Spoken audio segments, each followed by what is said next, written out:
నమస్తే అందరికీ. రాష్ట్రంలో ఎన్నో సమస్యలపైన పోరాడుతున్న ఎంతోమంది నాయకులకు, మేధావులకు అందరికీ కూడా నమస్సులు. ఎంతమంది ఏ విధంగా రాష్ట్ర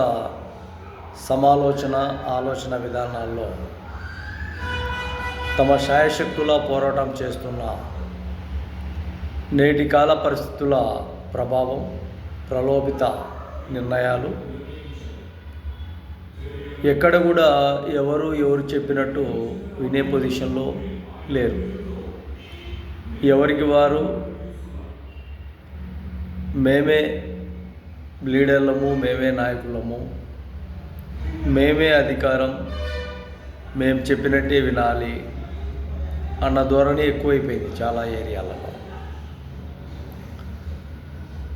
ఏదైనా ఒక సమస్య పైన ఒక అధికారుల దగ్గరికి వెళ్ళినా, ఆఫీసుల చుట్టూ తిరిగినా కూడా మేము చెప్పినట్టు వినాలి ఆఫీసర్లు, మేము చెప్పినట్టే వినాలి అధికారులు, మేము చెప్పినట్టు వినకపోతే తర్వాత మీ ఇష్టం అని బెదిరించే దగ్గరికి అధికార విధానాలు, అధికార నాయకత్వం, అధికార చోటామోటా నాయకత్వం ఈ విధంగా బరి తెగించి నిలబడిపోయింది.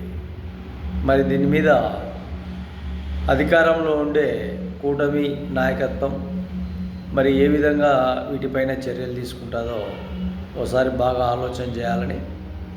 ఆంధ్రప్రదేశ్లో చాలా ఏరియాలలో ఈ విధమైన మాటలే వినిపిస్తున్నాయి. గత ప్రభుత్వాన్ని ఒకసారి చూసుకోండి, తర్వాత ఏ విధంగా మారిపోయింది ఆ ప్రభుత్వం, ఏ విధంగా ఉంది, ఇప్పుడు అధికారంకి వచ్చిన తర్వాత మీరు ఏ విధంగా ఉండారో మీరు కూడా ఆ విధంగా తయారైతే తర్వాత చాలా వరకు రాజకీయ విచ్ఛిన్నం ఖచ్చితంగా జరుగుతుంది, ఇబ్బందులకు గురవుతారని ఇప్పుడు ఉండే అధికార పార్టీకి ఎన్ని విధాలుగా తెలియజేస్తున్నాం. బాగా గుర్తుపెట్టుకోండి.